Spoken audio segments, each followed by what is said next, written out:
What is up, weather enthusiasts? I'm your host, Pat's Path Predictor. Let's get right into the weather. Alright, so this is the situation we have right here. This is Invest 91L. This will be the focus for this video for today. And as you can see, the reason is because it's doing really well. It's starting to conditions are improving right here. The organization is improving. Yeah, it's actually in a pocket of low wind shear right here. This is where it is.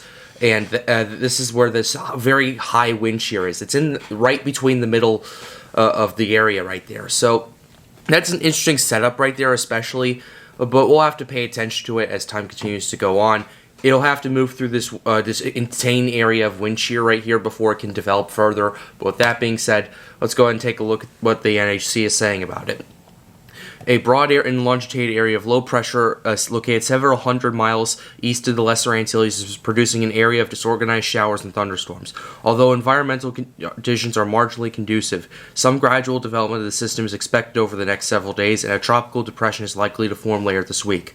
The disturbance is forecast to move slowly toward the west and then west-northwest at 5 to 10 miles per hour towards the adjacent waters of the northern Leeward Islands. Additional further information of the system can be found at the NWS. Okay, 50% chance of formation in the next 48 hours, 80% chance in the next 5 days.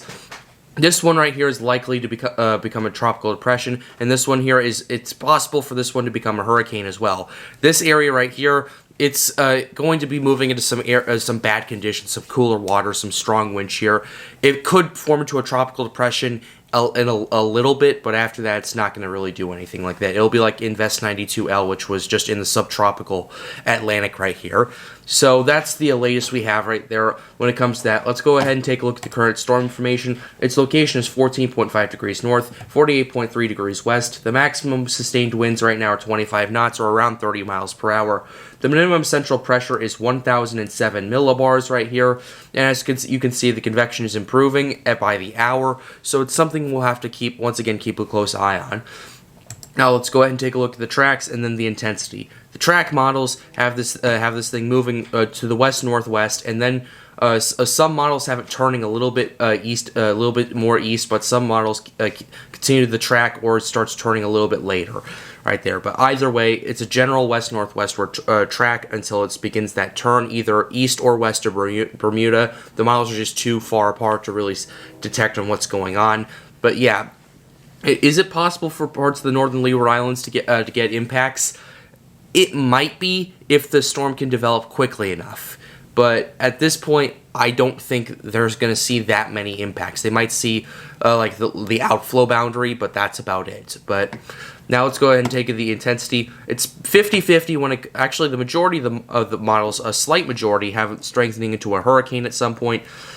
We have some models keeping it as tropical storm strength. The earliest model of it strengthening into a hurricane is 72 hours out.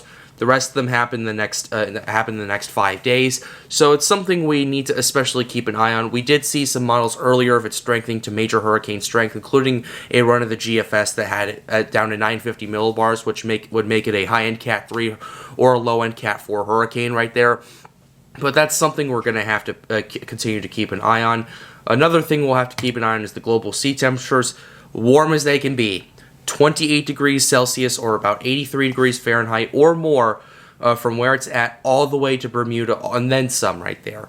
So this is something that really is imperative right here because we haven't had really any named systems in the last several weeks, and it's basically made the warm waters, it's basically untapped at this point. Something similar to this happened back in 2018, where we had a very quiet start of the season, and then we had Hurricane Florence, and then we had Hurricane Michael. So, yeah, this looks more like the 2018 or the 2019 season right there. So, that's something we need to keep an eye on. Once again, with the wind shear, it'll have to move through this area of attrition right here before it moves into much calmer wind shear. So, yeah, keep an eye on for that, and stay tuned. But with that being said, we're going to go ahead and run some models real quickly. We're going to run the HMON and the GFS for you today because the HWRF is kind of all over the place. So this is the latest from the HMON model we have. So here we go. It doesn't really start developing. It kind of starts happening after the next 3 days, and then as the tropical storm force winds start arriving, and then it starts to organize a little bit more. potentially either becoming a strong tropical storm or weak hurricane in the next 5 days right here. So that's an interesting run. It continues. That's a pretty interesting run. It continues moving more towards the west on that track, and then starts turning after a couple days after that. So we'll have to really continue to monitor the situation right there. The GFS situation also we need to continue to keep an eye on, because the GFS really really goes 10 days out, and it really kind of just shows that one scenario of that 950 millibar hurricane I was mentioning, and this is where it runs. It starts developing after 3 days. It rapidly intensifies into a hurricane, starts that turn, impacts Bermuda. Bermuda could see some hurricane force winds from this run right here, and then it eventually drops down to 947 millibars right there before it starts stagnating. I want to make this very clear right here. This is highly unrealistic this far out. This is like 36 degrees north. This is highly unrealistic right here. 947 at basically 36 degrees north. We take a look at it right there. I mean, it's not that unrealistic. I want to correct myself. It's not that unrealistic with these warm waters or the wind shear. It's not that unrealistic, but it's something that I'm taking with a grain of salt because of how far north it gets, how far north its intensity maintains at like 46 millibars at 46 degrees at 955 millibars right there.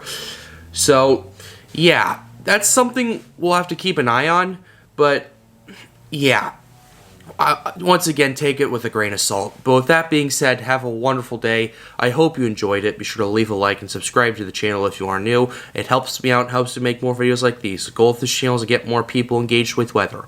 But with that being said, have a wonderful day. Stay safe.